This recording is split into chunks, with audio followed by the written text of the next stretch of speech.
The Abrahamic religion did not last long in Arabia. Idolatry spread throughout the country. People started worshipping idols along with God and considered them as a means to reach God. Their belief was that these are the partners of God and our intercessors. Therefore, they used to call on them in times of trouble. They used to cry to them, and they also asked them for wishes. Hazrat Ibrahim was a proponent of pure monotheism and disliked polytheism and idolatry. But these people completely forgot them and became worshippers of idols. But it did not happen at once. How many centuries have passed, and how many generations have passed, after which polytheism took root? Where did this shirk, polytheism, come from? How did idolatry develop? The thing was that the Arabs had great devotion to Abraham and Ismail. Kaaba was built by them. That is why they had a great love for Kaaba. Then, this love was not limited to only Kaaba. All the stones around it also became very beloved and blessed by them. Now, if they went out of Makkah, whether for employment or business, they would take even a stone from there with them. They believed that this would bring blessings to the journey and success to the goal. Then it didn't end there. Those who lived some distance from Makkah, they also picked up stones from the Kaaba and installed them here, and now they would circumambulate them like the Kaaba and kiss them like the Hajar Aswad. Thus, the belief against which Ibrahim waged jihad returned to Arabia. Then, there was another thing, due to which this belief spread even faster. When volcanic mountains erupted, the stones that came out in the form of lava were thought to be broken stars that fell from the sky to the earth. And that is why those stones came to be considered sacred, because some nations were convinced of the greatness of stars. Therefore, the stones which they thought were broken by the stars, they considered them very blessed and respected them immensely. Then this concept of greatness moved forward, and they also started worshipping. Breeds continue to pass on generations. Even this belief became completely mature. So now there would be any stone that would be beautiful and symmetrical, or in which there would be some new pin in the structure, or if it was resembled by the form of a creature, its greatness would sit in their heart, and they would have started to worship it. The first idol that entered Mecca, and then was installed in the courtyard of the Kaaba, that was Hubble. The person who brought it was Umro bin Luhi. He was traveling somewhere and passed a point on the way. Scene: people are worshipping idols. He liked this scene very well, so he asked them to give an idol. He said to them, "We will take ours here, and we will also worship it." The people were happy, and he came to Mecca with the idol. Then gradually more idols came to Kaaba. Among them were two famous idols, Asaf and Naila. These idols were installed on Shah-e-Zamzam, the well of Zamzam, because at that time it was completely exhausted. Most tribes also had their own mortals which were installed there in different areas. For example, Otsa. It was the biggest idol of the Quraysh. Lat. There was a tribe in Taif Saqif. It was their idol. Manat. There were two famous tribes in Medina, Aos and Khizrai. It was their idol.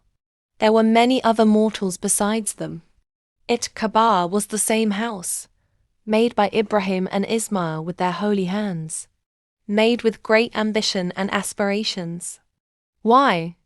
Just so that it becomes the center of monotheism and becomes the greatest house of the Lord. But the nation did not support, and this house of God became an idol house. The people forgot the lesson given by Ibrahim, peace be upon him, and now they did not even remember that the voice of monotheism was once raised from this house. Rather, it was difficult for them to imagine that there could be any truth other than idolatry. The father who rebelled against the idols and earned the enmity of the entire nation. Now, the children of the same father were the guardians of the idols. How many revolutions have come and gone in Mecca? How many generations have come and gone? And how many nations were ruled and expelled? Even the administration came under control of Qassi. He was the son of Kaleb and were from the Ismaili family. Qassi was also accompanied by Qurayshi relatives and dear ones and supported by them in every way. There were tents in Mecca so far. There was no name and mark of buildings. No one had the courage to build a house in the land of Kaaba, or build another building that is higher than Baytullah, Kaaba. Qassi is the first person who dared it. He built a building and named it Darul Nadwa. There they would consider civil problems by gathering juicy of Mecca and consult them in important cases. There would also be decisions of cases, and the problems of marriage would have been fixed. Then Qassi also ordered the Quraysh to build buildings. So they built their homes around the Kaaba. However, left a lot of space in the middle that if Haji comes, there should be no bother in Tawaf, etc. Qassi did great things during his time. It remained memorable for a time. Mashar Haram is the invention of the same, on which was the repository of lamps during Hajj days. He gathered all the Quraysh in speech that, "Brothers, where do pilgrims come from not knowing to visit the Kaaba? Hundreds of thousands of miles come from. Brothers, it's your duty to host them." Then in this series he established two positions. Sakaya. It was the job to arrange sweet water for Haji when they came. The well of Zamzam had been destroyed, so there was little quantity of water. Had to bring it from far away. The arrangement of nabars, etc. was also entrusted to the job holder, which was a special thing of the Arabs. Rifada. Qurayshi set an annual amount that would be banquet of pilgrims at Mana and Mecca. There also established a post related to Kaaba and named Hijaba. He who was responsible for this position would be the key bearer of the Kaaba. All the work related to the Kaaba would have been entrusted to him. If anyone wanted to go inside the Kaaba, he would have taken permission first. It was forbidden to go inside without his permission. All three of these positions were very respected to the Arabs. If anyone had found any of these positions, he understood that as if he had found a kingdom of any residence. This is why Qassi kept all these positions specific to himself. Then when Qassi became old and it became difficult to bear the bar of all the responsibilities, so he entrusted these three positions to Abdul Dar. He was the eldest son of Qassi. Later the post moved from Abdul Dar to his sons. There was another son of Qassi, Abdul Manaf. Since his children were grown from Abdul Dar's children in influence, so they decided to take away these positions from their cousins. So there was a big conflict. The family of Abdul Dar refused to deliver the post. But then there was peace, and it was decided that these positions were divided into both. These positions were distributed. It came to Sakaya and Rafada in the part of Abdul Manaf. Hashim, son of Abdul Manaf, was a very painful and compassionate person. This is why grandfather's sunnah was also continued. He arranged food for pilgrims. He also took care of the poor of Mecca. He also thought of tactics to improve the finance of Mecca. Therefore, he announced that the caravan of traders would go abroad twice a year and trade there. So every year a caravan would go to Syria in summer and Yemen in winter. He obtained permission from the Roman king that the Quraysh, dwellers of Mecca, should not give any tax for him if he takes goods to trade in his country. He also obtained the same kind of decree from the king of Habash. The routes in Arabia were unsafe. There would be a risk of every oat. Hashim also visited in view of it, and went into different tribes and contracted them not to harm the Quraysh if any caravan passes. This will allow the Qurayshi caravans to go in these tribes themselves in return for kindness. They will take what they need and buy and sell from it. In the same way, he made political and commercial agreements with different tribes and countries. This made the Quraysh Mecca absolutely secure. And in the commercial field, they grew up well. Once upon a time, there was a great famine in Mecca. Hashim scooped bread in the broth on this occasion and fed people. From that time his name has become Hashim. Hashim mean the one who makes scholar form. One year, Hashim went to Syria for trade, with whole caravan of traders. Then when he returned, he passed through Yasrib, Medina. Some traders in the caravan were from Yasrib, who were sent by a woman there, trading her goods. When the caravan arrived, the woman came to her traders and started asking for the road to travel. What else did you buy? She looks like a very smart, experienced and tactical woman. Hashim was watching all this, and he was fascinated by her generosity in his heart by looking at her dignity and beauty and light of nobility and seriousness on her face. Then he asked these traders, "Who is she?" The answer was, "Her name is Salma and the father's name is Amr. Tribe Khazraj has a family. Bani Naya, she is from that family." He asked, "Is she married?"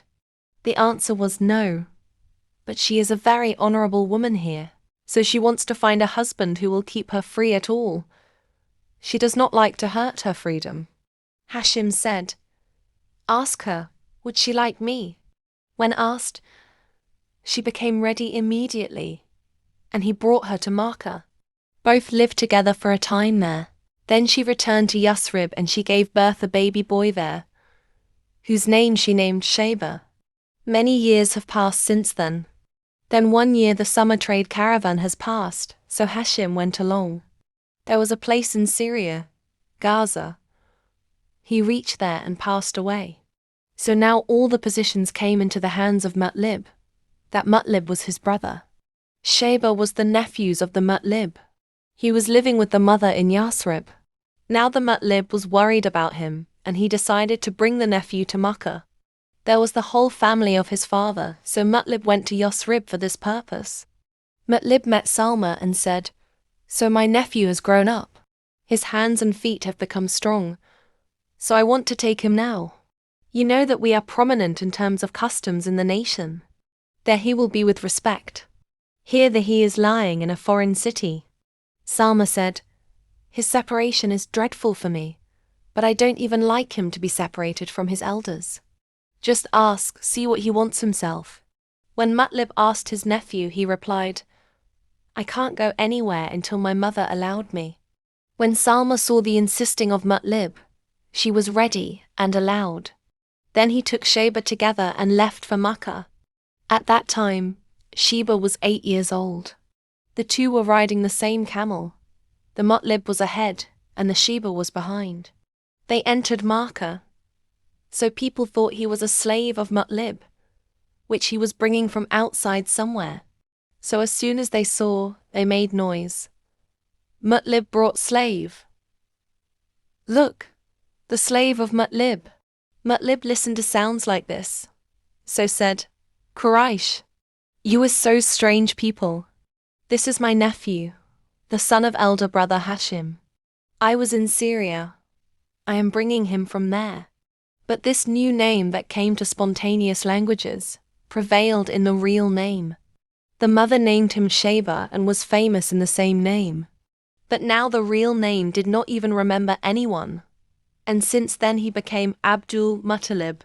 When the Mutlib passed away, Abdul Muttalib had become wiser. His hands and arms had become strong, and his body had gained energy. So he took over his uncle's work, and Sakaya and Rafada came into his hands. There were no wells in the village. Those that were in the vicinity of Makkah, and water would be brought from there for the scattered pilgrims.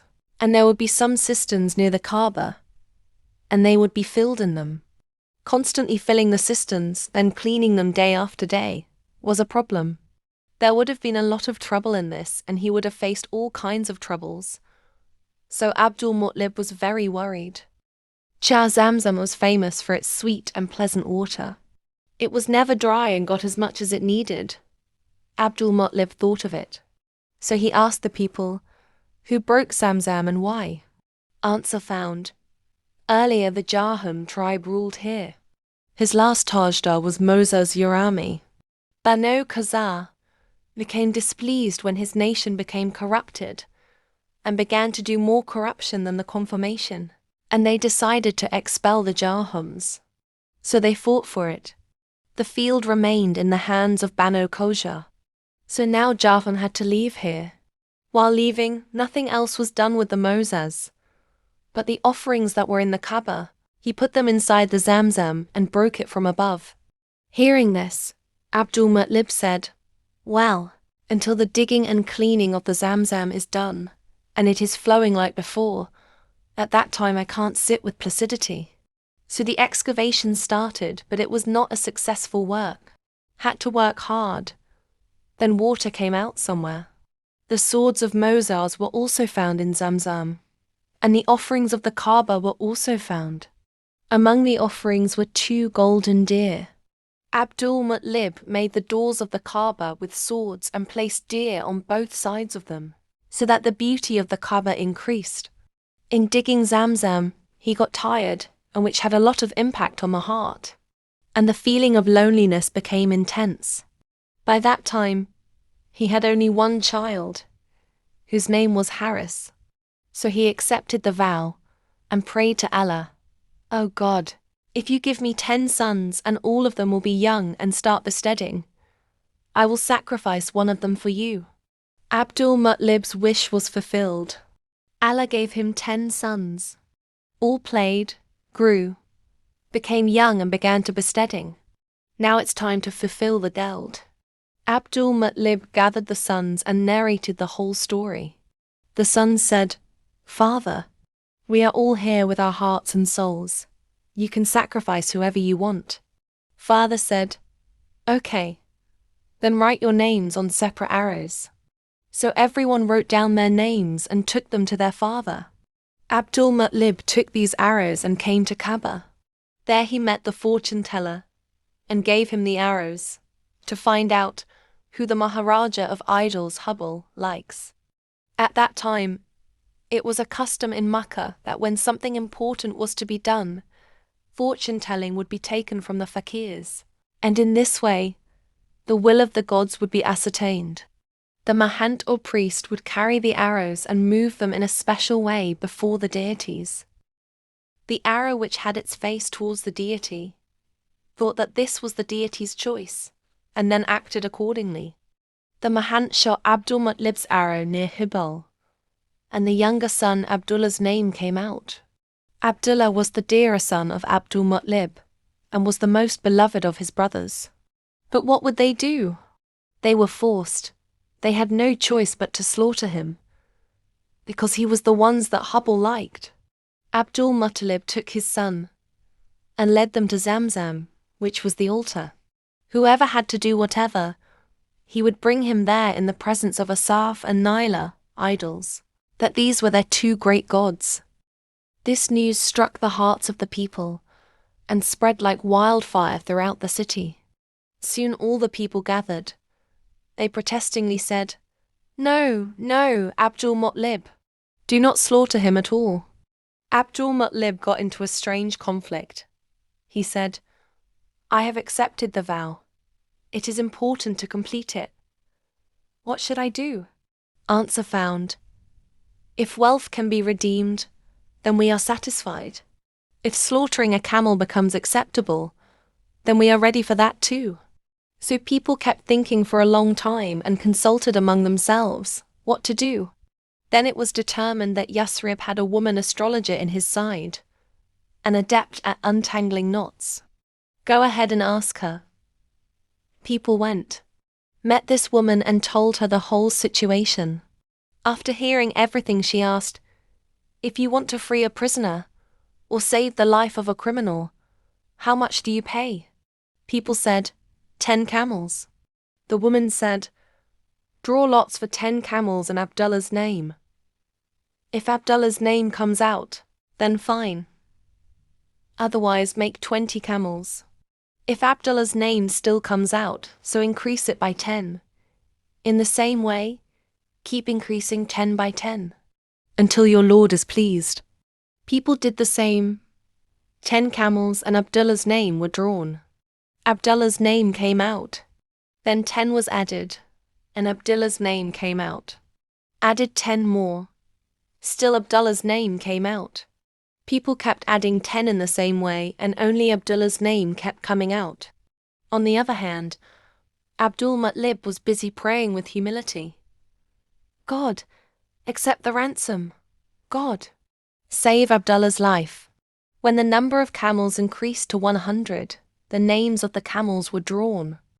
What happened now? Abdul Muttalib was congratulated from all sides. Congratulations, Abdul Muttalib. Allah has accepted the son's ransom. But Abdul Muttalib was not satisfied yet and drew lots again, so that there would be no doubt. What is God's will? Be clear.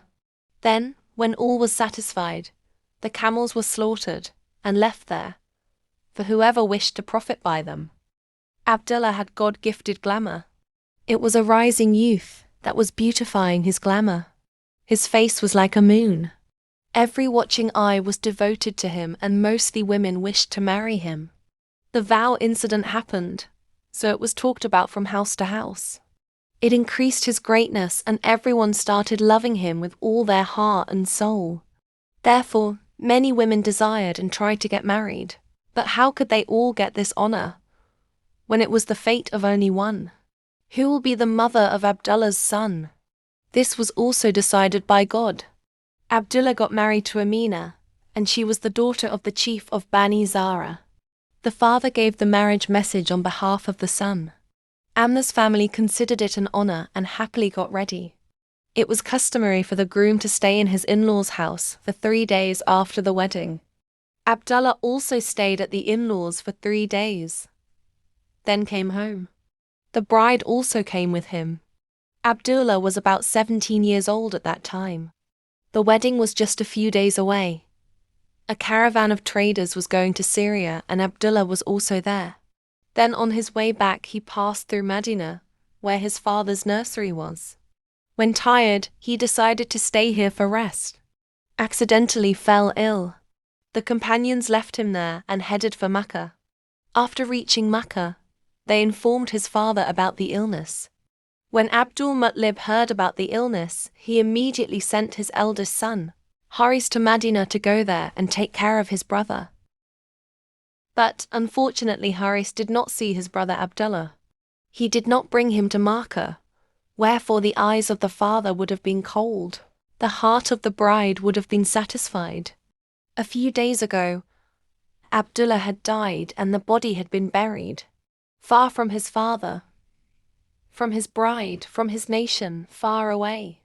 Haris came back and brought the news of Abdullah's death instead of Abdullah.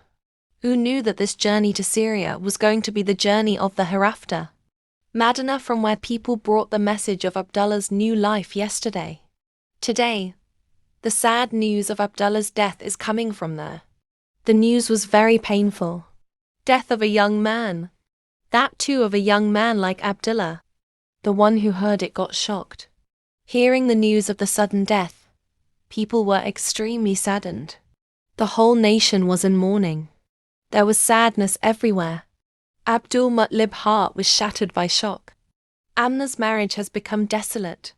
So many hopes and beautiful dreams were there, which remained buried in the heart. Abdullah died, so Amna was pregnant. Some time ago, Hubble wanted to kill Abdullah, but Allah saved him from the attack. Until then, Allah was the greatest trust with him. It was humanity's most precious commodity. Until it is handed over to someone else, it was impossible for Abdullah to leave this world. Now that trust was entrusted to Amna. Abdullah was allowed to do that Allah had approved. It was Monday, the 12th of Rabi' al-Awwal, that Amna delivered a baby. The newborn baby was very beautiful. Even the moon was dim in front of him. Amna informed her father-in-law, Abdul Muttalib, to come and see his grandson. Abdul Muttalib came running and rejoiced as he saw him. One was a boy, and that too belonged to Abdullah. He was delighted, so he adopted the child, attached to the chest, kissed on the forehead. Then he took him to the Kaaba and circumambulated it, and named the child Muhammad. Muhammad means, in all respects admirable, the one whom everyone likes. On the 7th day of his birth, Abdul-Muttalib slaughtered a camel and invited the Quraysh. When the people finished eating, someone asked, Abdul-Muttalib, what is the reason? Why you named your grandson Muhammad? Abdul-Muttalib said, I wanted him to be praised in heaven and on earth. May he be dear to the Creator and also to the creation.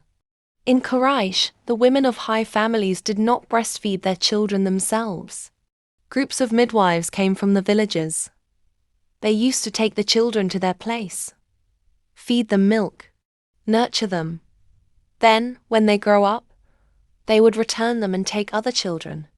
From this process, the children would be healthy and learn fluent Arabic. That the seasons for the midwives were fixed. When Muhammad was born, no midwife was found at that time. Abdullah's brother was Abu Lahab. He had a bondmaid, Subia. For 2 or 3 days Amna nursed her own milk. Then the child was handed over to Subia to nurse him until a right one was found. Subia had only breastfed for a few days when the midwives of Bani Sa'd tribe came. Midwives started looking for babies. All the mothers chose midwives and all the midwives' laps were filled. Only one midwife remained. No one asked her, because she was a bit weak and emaciated. She was also a victim of poverty. This was Abu Zubayb's daughter, Halima. And there was one child left too, so that the midwives stayed away from him, and no one was ready to take him. That child was Muhammad, the son of Abdullah. The midwives heard that Muhammad was an orphan, deprived of the father's shadow, so they did not pay attention to it. They despised his upbringing and thought it futile to breastfeed him. They thought, what to do with this orphan? What will his grandfather give us? What will get from his mother? Now it was time to return, and the midwives decided to return home. Everyone was happy to have a baby in their arms. Halima's husband was also there. Halima said to him, I am ashamed that all my friends' laps are full and one of my laps is empty. I go and take this orphan. However, it is better to take away an orphan than to return empty-handed. The husband said, Go, take it, what's wrong? May Allah bless us. So Halima went to Amna to take the baby. Amna was sad that no one asked for her son. Her friends' children were taken, and no one cared to take her son. Halima took the child, so Amna's face lit up with happiness. Halima put Muhammad to her breast and put dry breast in his mouth, in which milk was only nominal, but there was no end to Halima's surprise. As soon as he put the breast in his mouth, she felt as if the threads of milk were released. Suddenly the breast was full. The baby was drinking milk and the milk was dripping from his mouth. Muhammad was full, so Halima's child also drank, until his belly full, although before that milk alone was not enough for him. Halima had a camel, thin, very thin. When they felt hungry, so the husband got up to milk her. He was surprised. The udder that was always dry. Today it was completely full and the milk was dripping automatically. The husband drank. The wife also drank. Both drank to their heart's content. When the night came, both of them took the children to their sides. Then they slept themselves. The sleep was so restful and peaceful that they became completely unconscious. Then the morning came, so the husband said, Halima, what do you think? You have a very blessed child. Halima said, I think so too. Then the caravan of midwives returned home. Halima's donkey was rapidly moving forward. Friends saw this and shouted, Wow, daughter of Abu Zubayb. Don't you wait. Let us come too. Hey, this is the same donkey you came on. It used to stop on the way. Again and again you would be left behind. Is that the same?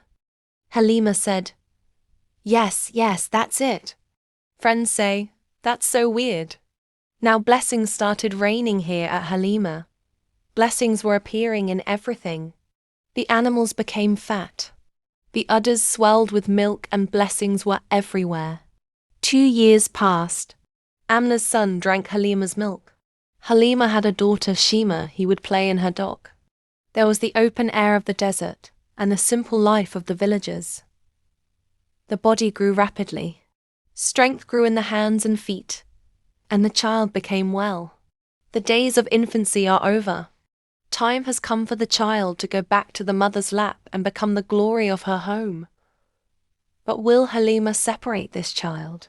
A child who was a blessing to them. He was a cause of relief and a cause of happiness. In any case, Halima was not ready to leave him.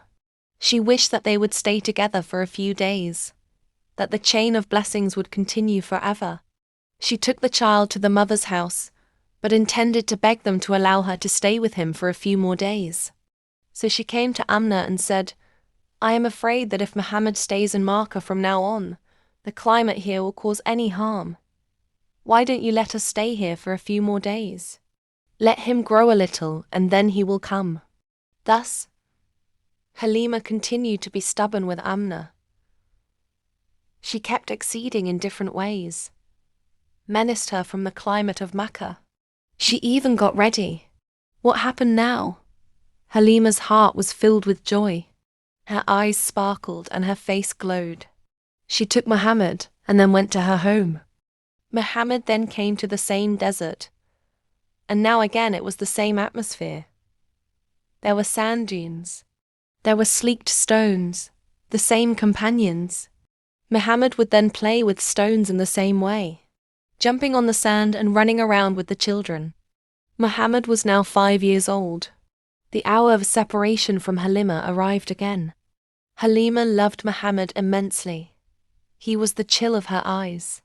Her heart was at peace. Muhammad also loved Halima immensely. Muhammad's separation was dreadful for Halima. But what would she do? It was not possible to stop him any more. Then there was another reason, due to which Halima hurried. One day she was sitting and Muhammad was with her, and some Christians from Abyssinia passed by. They stopped as soon as they saw the child. They came closer and looked at him very carefully. They asked Halima, "What kind of child is he?" Then they started talking to each other. "Take that baby. We will take him here. This child will be such a great person. We know very well that it will happen." Halima understood their meaning and realized their intentions. Frightened by their conspiracies, she was afraid that they might really take him away. So she ran away and took the child with her, although she did not expect to be able to escape like this and save the child from them. Then as soon as possible, she reached Amna and handed over her trust to her. Now there was mother's maternal love and grandfather's guardianship. Both of them loved Muhammad very much. Always keep him in front of their eyes and take care of him in every way. He turned 6 years old, so the mother wanted to go and see her husband's grave. So she left for Medina and also took Muhammad. Amna's husband had a slave girl, Ayman. She was also on the journey. There was a famous family, Bani Najjar. It was Muhammad's grandfather's family, so Amna went and stayed there. When Amna reached Medina, she showed her beloved son the house where his beloved father had died. Also showed the place where he was sleeping forever. That was the first day. This innocent child understood the meaning of orphanhood. That was the first time. His heart was reflected in grief. After spending a month there, Amna decided to return home and took Muhammad and left for Makkah. Like her husband, Amna also fell ill. There is a village 23 miles from Hujfa named Abuwa. When they reached there, Amna's condition became critical and she could not recover. She died and she was buried. Abdullah also died abroad and was buried in the same way. Muhammad was an orphan. He was deprived of his father's shadow. It was just that the consciousness of this orphanhood had just come. The mother also left. He had seen his father's grave when his mother's grave was ready. Now he was alone. Mother was with him. Even then he was saddened by an orphan. What will happen to the heart? While this support was also broken. Ayman took him under her protection and brought him home with great love. When he reached Mecca, he was crying profusely. This accident had a great impact on Abdul-Muttalib. The love of his mother and the compassion of his father arose in his heart. Now he became extremely kind to him. He treated him with great love. He used to worry about him more than himself and his children. Abdul-Muttalib was the leader of Quraysh. When he sat on his mace under the shadow of the Kaaba, his sons would sit a little far away from the mace in politeness and respect. But when Muhammad came, Abdul-Muttalib would call him. He would sit in his dock and caress his back with love. But alas, Muhammad was just 8 years old, that his grandfather also died. His heart was deeply shocked by his grandfather's death, the same shock as it happened on the death of parents before. No, grandfather's grief was different from his parents'. Now he had become somewhat wiser. Consciousness was awakening. Emotions and feelings were expanding and deepening. He began to understand the reality of love and affection. He began to recognize the value of blessings. Therefore, the feeling of deprivation was equally intense. The grief of his loss was equally. The heart was full of pain and sorrow. He was tormenting himself, tormenting others. Even grandfather's body. The body of the beloved grandfather was hidden in the terrible cell of the grave, and then disappeared forever.